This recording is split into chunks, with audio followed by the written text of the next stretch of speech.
नमस्कार दोस्तों,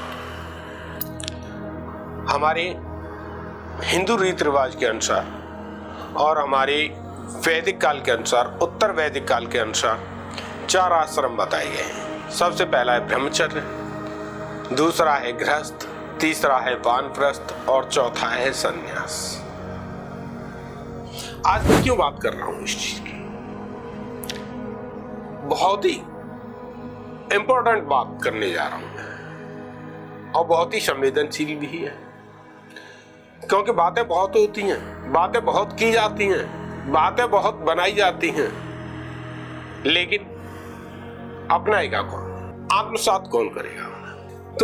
ये जीवन जीने की एक कला है, ये जीवन के पड़ाव है जिन पर चलते चलते इंसान आत्मज्ञान और त्याग की ओर बढ़ता है।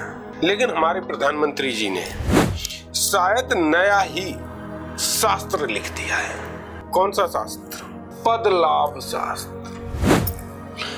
इस कुर्सी को छोड़ने की इच्छा ही नहीं है, वो यहां से निकलना ही नहीं चाहते।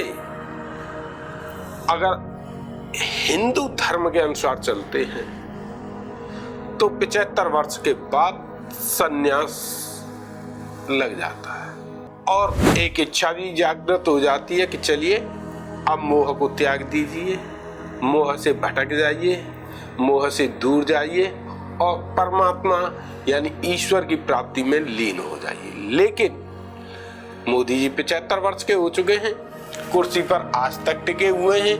कहने को पहले भी मोहन भागवत जी कह चुके हैं कि 75 वर्ष में रिटायर्ड हो जाते हैं। अगर रिटायर्ड नहीं हो रहे हैं तो फिर आपका वो मार्गदर्शक मंडल का क्या हुआ, जिसमें आपने आडवाणी जी को भेज दिया, जिसमें आपको मुरली मनोहर जोशी जी को भेज दिया।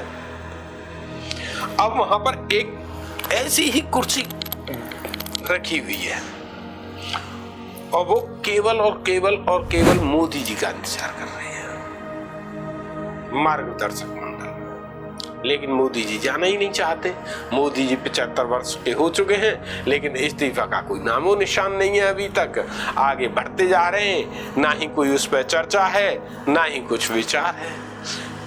मैं मानता हूं कि इसमें बहुत बड़ी शक्ति होती है, इसमें एक ऐसा गुरुत्वाकर्षण है, इसमें एक ऐसी चुम्बक लगी हुई है कि इसको छोड़ने का मन नहीं करता।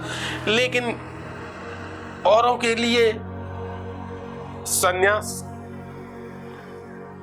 और तुम्हारे लिए राजाश्रम, भाई आश्रम 4, लास्ट का संन्यास, तो सभी के लिए संन्यास आश्रम, फिर आपके लिए राज आश्रम क्यों? जवाब तो आपको सोचना है, आपको देना है, कैसे देना है सभी आपके हाथ में है। ऋषि मुनि तो 50 वर्ष पर ही संन्यास ले लिया करते थे। चलिए मैं मानता हूं आप ऋषि मुनि नहीं हो, कभी कभी तो आप पर हिंदू होने का भी शक होता है। आप ऐसे बड़ी दुहाई देते हो हिंदुत्व की। एक तो आपने माता जी के अंतकाल पर, जिसे हमारे यहां बरकटा कहते हैं, आपने मुंडन नहीं कराया था। रही सही का सर, आप 75 वर्ष में पूर्ण होकर कर दे रहे कि आपका अभी तक कुर्सी से मोहर नहीं आप हटा पा रहे, लेकिन आप बड़ी बहनों और भाइयों और ये उंगली बड़ी चलती है। अब ये उंगली और ये इशारा कुछ आपसे कह रहा है कि आपकी आयु 75 वर्ष हो चुकी है, आप इस बदलाव को छोड़िए, अन्य को आने दीजिए। कोई भी हो, इससे कोई मतलब नहीं है। आप अपनी धर्म की नीति पर आइए और राजपद का त्याग कीजिए। नमस्कार।